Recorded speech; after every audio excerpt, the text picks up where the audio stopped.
Ada ledakan mirip cendawan nuklir di gudang senjata di kota Khmelnytskyi, Ukraina, yang kemudian awan radioaktifnya menuju ke Eropa Barat setelah penghancuran gudang Ukraina yang menyimpan amunisi depleted uranium yang dipasok oleh Inggris. Apa yang akan terjadi dengan Eropa?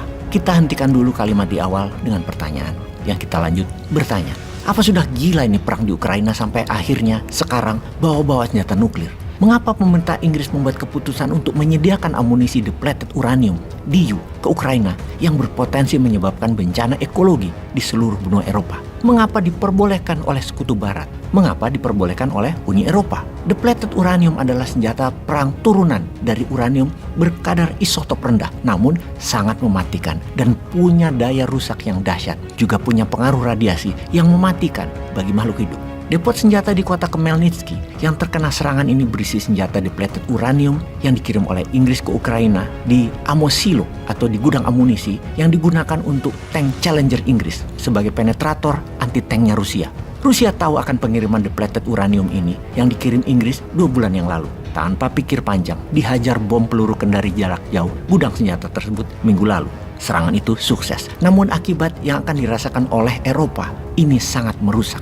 Kita bisa menyalahkan Rusia dalam hal ini, namun kita pastinya juga bisa menyalahkan Inggris karena duluan bawa senjata beruranium DIU.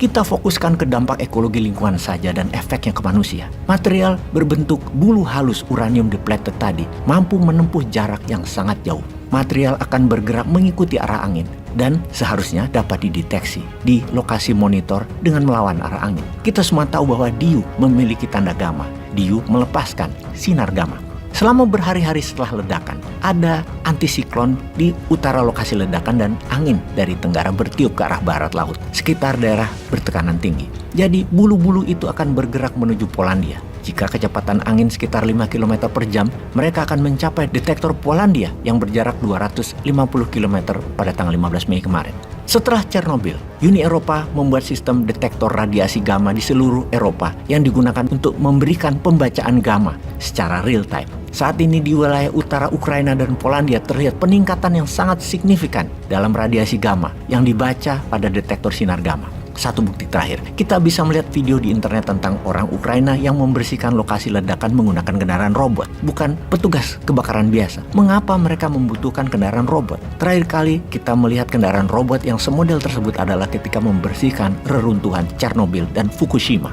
Dapat dipastikan telah terjadi bencana lingkungan di mana partikel DIU akan melintasi Polandia, Jerman, dan Hungaria dan akan berakhir di Laut Baltik. Kemungkinan nanti seluruh Eropa termasuk Inggris akan terdampak. Secara data lapangan, DIU akan memberikan kerusakan genetik dan kematian seperti terlihat di Balkan dan Irak. Kanker, cacat lahir, keguguran, kemandulan, kerusakan paru-paru, masalah mental atau juga disebut Gulf War Syndrome, dan lain sebagainya. Bukti ilmiah dan epidemiologis tentang hal ini sudah jelas sejak Perang Teluk. Semua ada dalam literatur ilmiah, tetapi pemerintah di barat dan militer mengabaikannya, menyangkalnya, dan menutupinya. Dalam kasus temuan pengadilan koroner Inggris baru-baru ini, juri menemukan DIU menyebabkan kanker usus besar yang fatal. Agaknya perang di Ukraina ini naik ke level yang lebih parah. Sekutu Barat, terutama Inggris, mulai menyediakan senjata berbasis uranium. Pemerintah Inggris dalam hal ini agaknya sudah bangkrut secara moral. Tindakannya akan menghancurkan Eropa, bukan hanya rakyat Ukraina. Zelensky itu jadi instrumen penjahat perang kalau dilihat dari kacamata kemanusiaan. Memang ini ya, dunia sudah gila. Memang apapun yang terjadi saat ini membuktikan dunia harus diubah. Harus digulingkan para Thanos manusia berhati iblis itu semua. Mana nih Avengers-nya? Peace.